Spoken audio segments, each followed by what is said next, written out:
I'm still alive. But we go back to the 50s at the Indian Center, just basically almost when it almost first opened on LaSalle Street. And they used to have the old sign. I was looking for it. I see they got the one here.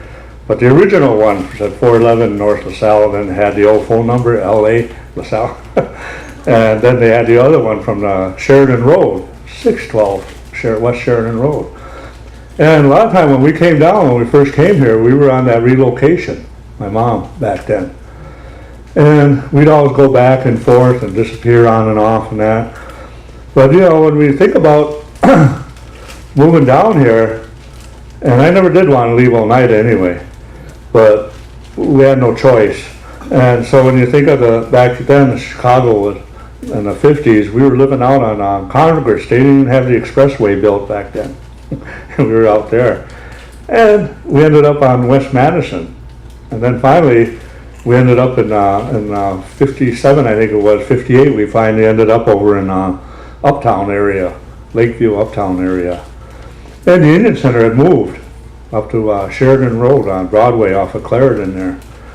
And so we kind of went back and forth, my brothers and sisters, my sister and that, and we disappeared for a while, come back, and we kind of got to grow up with a lot of people. You know, like Colin was supposed to be here, you know, and I remember him when he was like 8, 7 years old and that, and I was going to tell him his nose was running and everything, and make him really look good. But we got to meet, you know, the good thing is that we learned a lot. And when you think of the Indian Center back then and that time and that era, you know, it was special because we got to meet all kinds of people. Hopis, Navajos, Apaches, you know, Chippewa, Sioux, all these tribes all together in one location. And that was the special part of it. Because we learned a lot. You know, and I look at today and how things are changing, how much we're losing, you know, even in our own tribe back home. And the values that we were taught back then. Because people are surprised when I tell them when we grew up and we knew the songs, Ben Bearskin Jr., Sonny Waters, Melvin Smith, all of us, Black Owls, we all knew those songs back then when we were 14, 15 years old. But we were never allowed to put a drum out there in that circle, even at their monthly powwow. We were never allowed to sing because we didn't earn our way yet. We were too young. But today, we see little kids at the drum, other ones. And I speak a lot, I travel a lot, even today. I was just down in Arizona and Tucson, it was 110. And I do a lot of speaking for vets, and I do my own poetry and do my writings and my thoughts. And sometimes I surprise myself what comes out of my head. And I learned to put it down because now I'm getting there where I'm forgetting stuff. And I think I hit my head too many times. And in a way, you know, when we look back at those times and when I speak to people, and I ask them, I said, well, how did the powwow start? Does anybody know? Because I learned at the Indian Center. Give it a shot. As far as how powwow started? Yeah. It started with, from what I understand, it started up in Wisconsin, in a small town when they had like, I don't know what to call it, like, they would have bands, kind of, they would have a quartet, band, or maybe a bass, whatever. Yeah. And then they would have a large drum. And at one point, they took a break, whoever was at the band, and there were some Indians standing by. And they took the drum.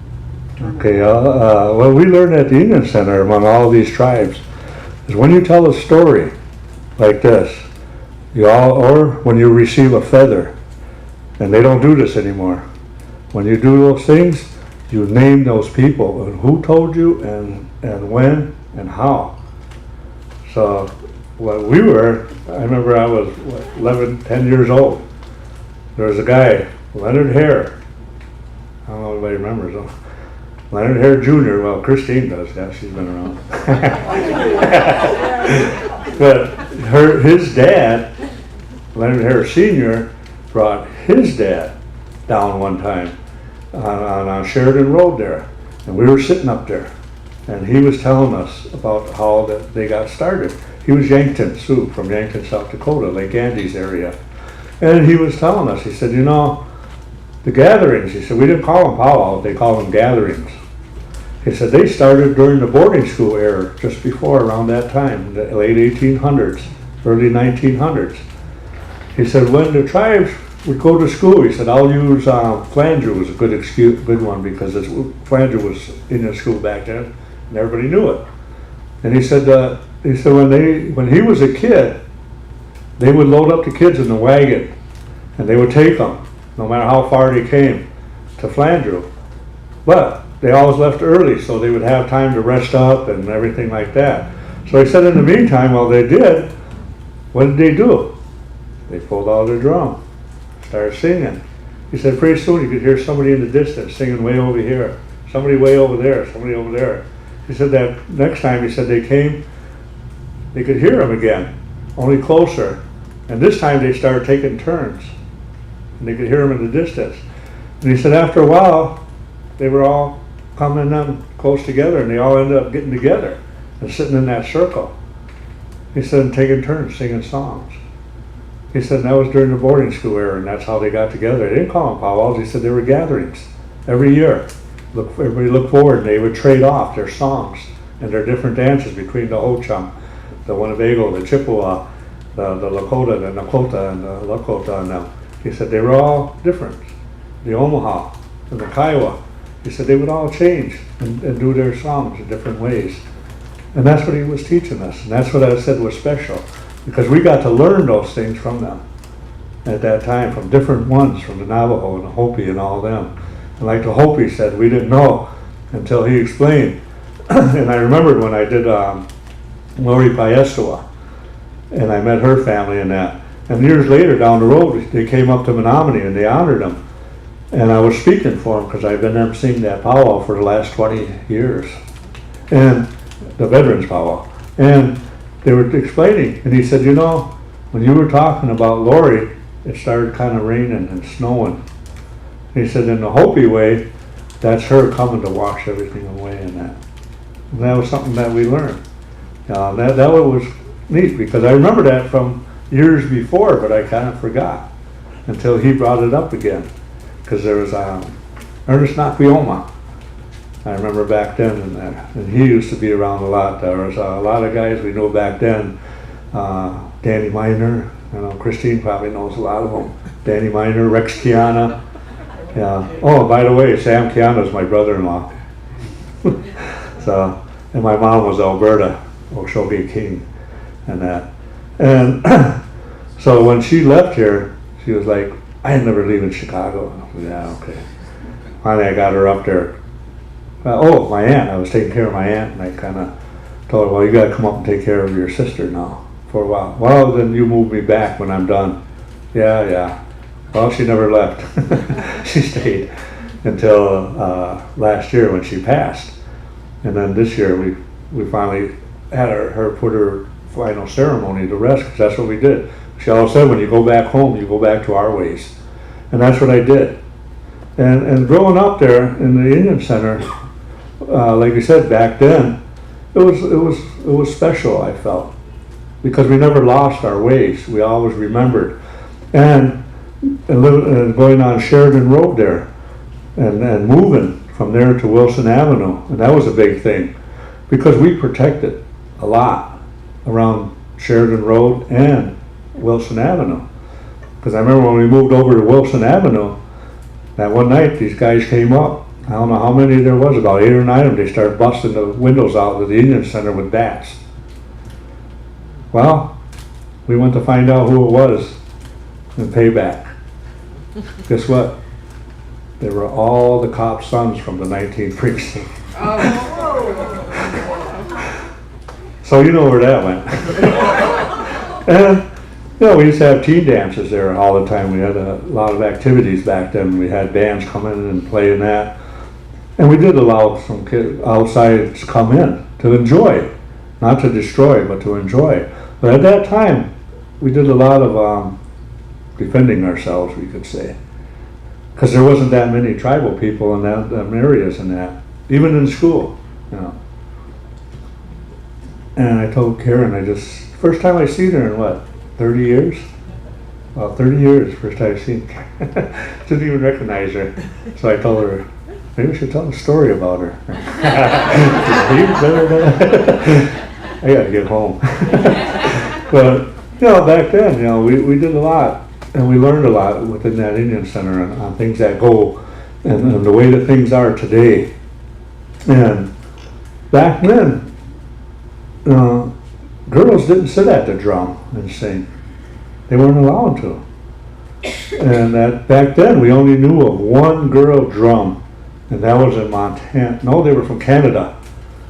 And the only way they got to sit and sing at that drum from their tribe was that all the male relatives and their brothers and uncles and all them, they all passed.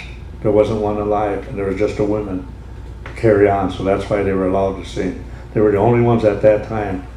And years later, now I see girls sitting at the drum or sitting right up there, and and I see a lot now from what I learned back then. You know, and to me, I say gaming was good, but it's destroying us. And that's what they said back then. All these guys that are gone now, Nathan Bird, Nick McPherson, Leroy Weesaw, Al Colby, Bill, their dad, and they were all telling us stuff. Andy Aiken and all them, you know, always telling us tradition. But they say ours isn't written; it's oral. It's oral. We pass it on. That's what they were doing, passing it on to us, so we could try and remember, and that's what we should be doing. And now they read a lot of books and magazines and everything. Because now you go to a powwow every weekend this summer, and you can see somebody dancing every weekend, and they got a jingle dress or a traditional dress, or they're wearing their eagle feather, the women. But back when we were growing up, they said no, the women weren't supposed to do it during their time of the month. And the jingle dress wasn't meant for competition because it's a medicine dress. And the way they dance now, they go backwards. You don't go backwards. You don't take them backward steps. They said that's not good, because a lot of the jingle dress dancers, like back then, I can't remember, Cloud. Do you remember her first name? Vivian. Was it? Vivian Cloud. She was one, and she never wore eagle plume or eagle feather, or she just carried her purse and her belt, and she kept her feet low to the ground like she was supposed to. And she said during those songs, by the time that fourth song ended, you were supposed to be back in that spot where you ended, where you started from. Unless they went in a few more times, then you keep moving. But you never went backwards, and you never spun in a circle like they do now. And you never have your legs up, way up high like they do now. You know, and I say that's why gaming now is coming to money. And it's destroyed us, and that's what they were telling us back then. Keep it out of the circle. Don't let it come in. And it was very hard to do. Because I remember they were calling it the green frogback. And if you know, there's a frog in South America that's green, but it's poisonous. And you can touch it, and it can absorb in your skin, and it can kill you. It can destroy you and eat away at you. Well, that's what they said money was. That's what their grandfathers told them. Money, if you give enough to a person, it can turn a good person bad in an instant. And that's what it was, and that's what they told us back then. Don't let it come in. But you can't compete with it, really, when you think about it. And things like that we learned from them. You know, at the Indian Center, it was very good because it gave us a place. And then when I got older and traveled and got to go around, where did we go? Go to LA? Where's the Indian Center? Let's look up in the yellow pages. Go to New York City. Where's the Indian Center? So that's what we did back then, because Indian Center started coming around back then. And they had a lot of things going on back then too. And I know a lot of us back then, they always had things that were open all night and kept us out of trouble, really. Because when I think about it, you know, we had our own little Indian gang in that too. And we could have been on the streets, but the Indian Center kind of helped us. And I know at one time on Sheridan Road, there was a person, I know, well, she wanted us banned because she said we were thugs and we shouldn't be at the Indian Center. But Leroy and all them guys stood up, and her dad said, no, this is what we're here for, to help these guys, to give them a place. If we turn them away, they will be. And they helped us. You know, we got in the canoe club. We started doing that. We learned there was rules in basketball. We didn't know. You play by rules, I guess. Oh, you're not supposed to pull that guy's hair when he's going up. Oh, okay. Yeah, you're not supposed to knee him in between the legs, you know, when you're doing a jump. You know, things like that we learned. And so what did they do? They started a boxing club for us. And after a while, we couldn't get a fight in Chicago. We had to go to Milwaukee. Because there was Saunders Crow, Ellsworth Crow, Maxie Crow, and Bouncer Crow. And there was Sonny, Melvin, Jasper, me, my brother, older brother, my younger brother Steve, so some of you might know him. And I'm trying to think who else was in that team, but we couldn't get a fight in Chicago. Very rarely. And that was pretty good, because you know, it was funny too, because we had a lot of fun on that. And I know I was telling that story of my older brother, and we didn't know about boxing, but Navi Law, the nominee guy from the Open, put a lot of boxers up there. He was living down here as an iron worker, and he decided he wanted to be our coach. And he didn't tell us everything, you know, he was teaching us pretty good. And we were at St. Andrew's Gym. It's over, I forgot where the Addison, I think, somewhere by the railroad tracks there. Anyway, it was St. Andrew's Gym, and that's where they held the fights. And he was talking about, okay, guys, you're going to fight open novice. Yeah, okay, whatever, you know. Yeah, man, I'm only 110 pounds, you know. My brother, he was like 120. You know, that, so we didn't know what open novice means. Anybody here does? Boxing? Open novice means that you're 14, you can fight somebody 21 that's 210 pounds. You just draw a name out, and that's what my brother ended up with. And this guy came out, he was like a big George Foreman with big arms and everything, and ribs, you know, sticking out and everything. And he looked at my brother and said, man, good nice knowing you, man, you're gonna die. When he got in there, the guy chased him for the first round at least. And Navi was telling me, he said, stick in there. He said, hell, you're not in the ring, I am. And he said, no, he said, just stick a jab, and move. He said, the guy is too big, he's just swinging left and right, and you're wearing him down. He said, I ain't getting close, you know. And he said, just do it. He said, when I yell now, he said, just come up with that left hook of yours. He said, get him right outside the cheek.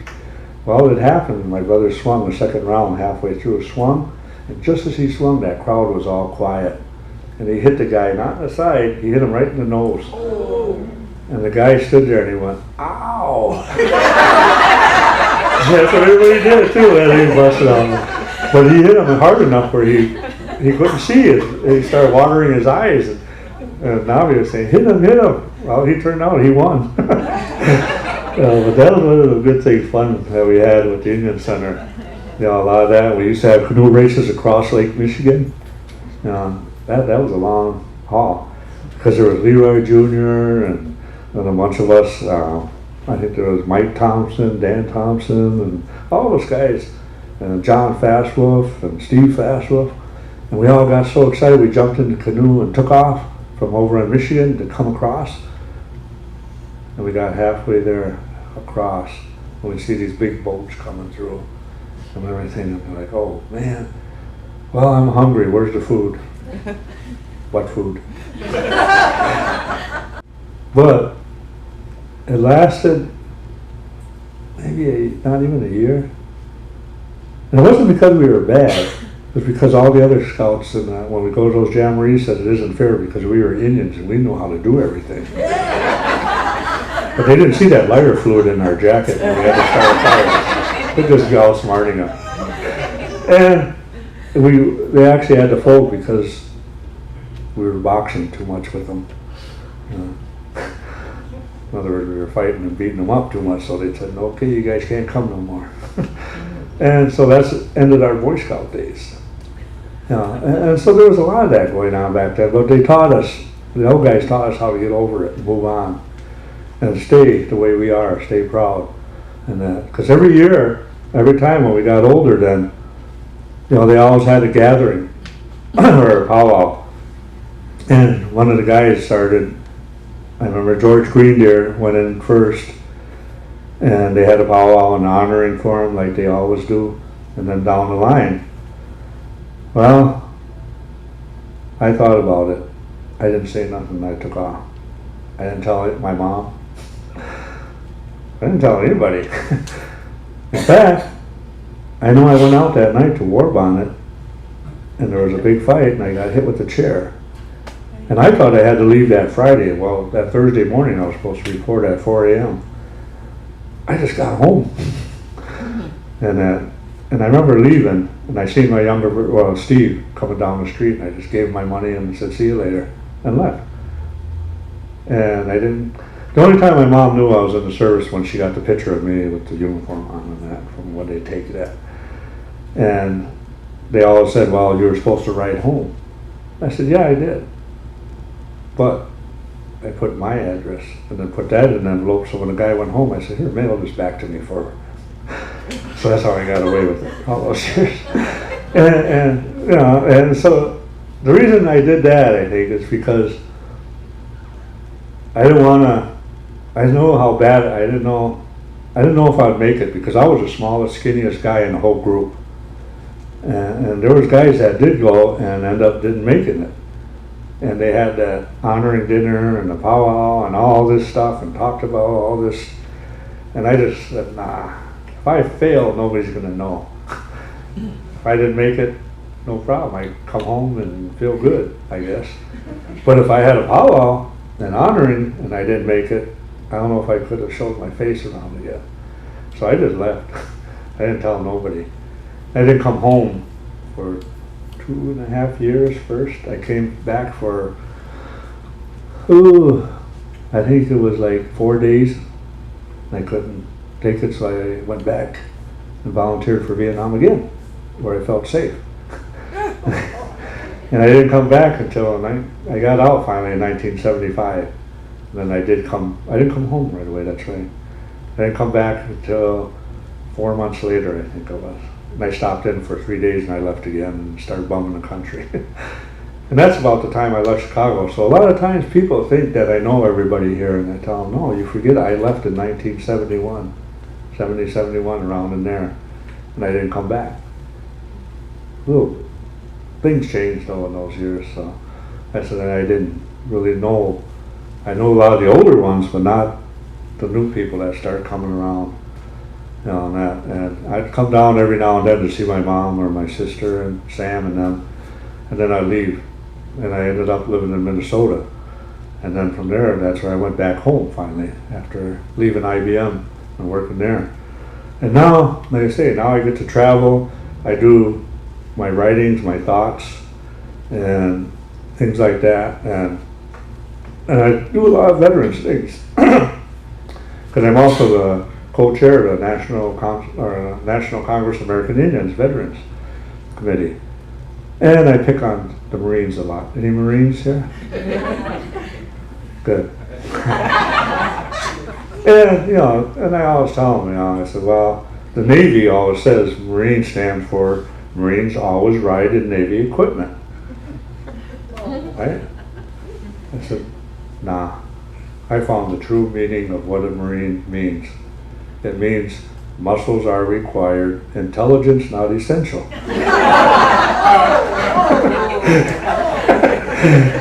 See, because I was an airborne ranger, so I could do that. And thinking of that, I think it was last year? Yeah, last year when I was in Phoenix, and John McCain, senator, come in, and I'm also the sergeant of arms, so I get to throw people out when they misbehave. And I also get to escort guys in like that. We were in the elevator going down, and there was his bodyguard, and then his aide, and then myself. We were in the elevator riding down. And I had my other hat on, and it had a ranger pin on it. And he looked and he said, "Oh, you're a ranger?" And I said, "Yeah." "Yep." He said, "Vietnam?" "Yeah, of course." I said, "173rd, 75th Rangers, Team 2. Like, "Oh, yeah, I heard of them."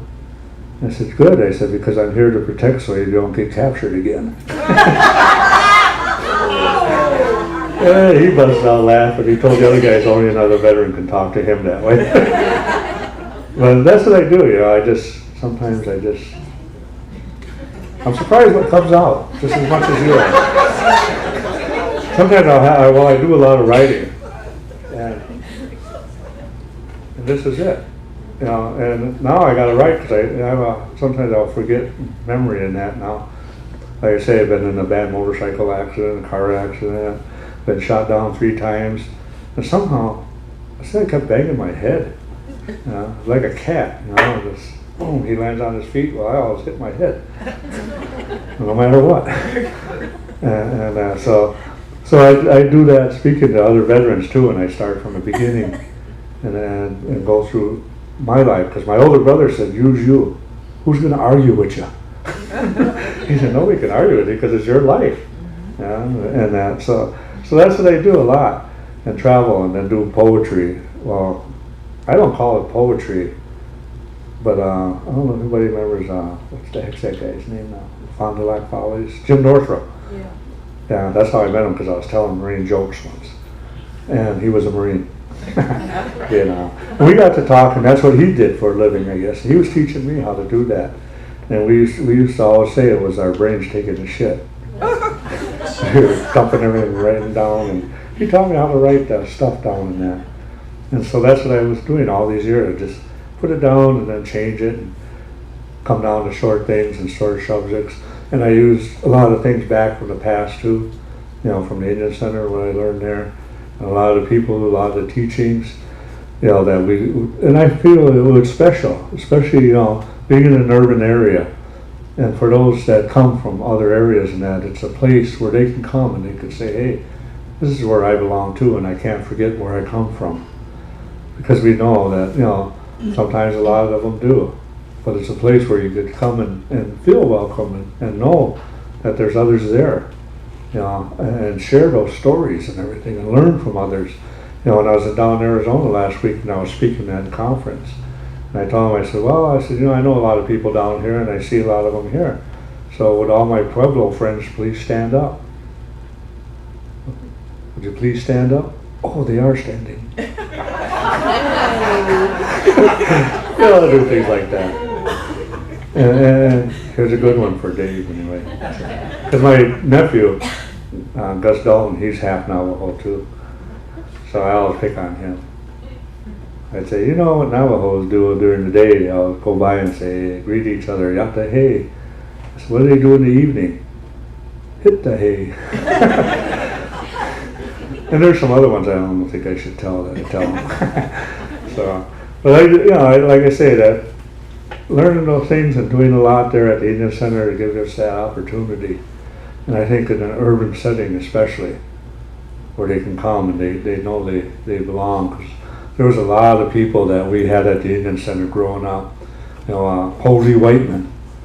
He was a big guy from Montana. He was big. But he had a chance for the Bulls, play on the Bulls basketball, because the Indian Center had a basketball team, baseball team, boxing team, canoe club, hockey team, and they couldn't get a game in Chicago either. Hockey team couldn't. Dave Fox, Dave Fox, Eddie Fox was dead, and his brother Alex, and I forgot who else played on that team, but they couldn't get a game here either. And they had all this activity going for a lot. Monthly powwows, everybody get together, just bring potluck and everything, and sit around and sing and dance. Well, we were doing most of the dancing, I guess, because like I said, they didn't allow us to put a drum out there when we were younger. And to see it differently now and everything, and I know things change, but a lot of things sometimes, like I say, it's bad because we're losing a lot, and we've lost a lot because a lot of the ones that taught us aren't here. And I think it's kind of like our responsibilities now, like here, to pass that on. Like you say, how did Powell start? Things like that. They call it grand entry, and I learned that I never did call it grand entry. Everybody knows how that started now, right? Cindy, your dad knew. It was Buffalo Bill, Wild West show, grand entry, because you had all the guys coming on the horses with the flags. And then you had the Indians coming. Well, all the people wanted to see the Indians, so they lined up in that way. That was the grand entry, and that's how we ended up calling it grand entry now. I just call it entry. And they never said that we came in that way. They just set the drum in, and then people just came and danced. And that's how they did it before. I said, we never come in and lined up like that. And a lot of those old guys are teaching us. And sometimes I'm surprised I could still remember some of that. Because it was just a short time, and it was usually like a weekend or a weekday when you're up at the Indian Center, and then somebody would just come up and especially a lot of the elder ones come up, and we'd sit and we'd listen to them. Some of the women, Ann Lim, I remember her. There was Kiana's, all of them Kiana's, and Frida and Cindy's mom, Margaret, and all of them used to be talking. And sometimes they yelled at us too. Because then, it was, everybody got disciplined by everybody because you were everybody's kid. And that's where that saying comes. Where, what's the name now? Crazy Horse said that, it takes a village to raise a kid. Well, it was the same thing there at the Indian Center. They all watched out for each other and watched out for the kids and all of us. And that's why they said when that person wanted us to borrow from the Indian Center, they all stood up and said no. They need the help to keep us going on the way we are, and taught us a lot. And I think that's what was special about it. And I think any Indian Center in this country probably has the same thing. And hopefully they taught a lot too. But this was the first Indian Center in the United States, was Chicago. And that was something back then. I still think it's today because a lot of the centers were modeled after this one and how it was run and how it was doing. And thinking back on a lot of people now, they're all gone.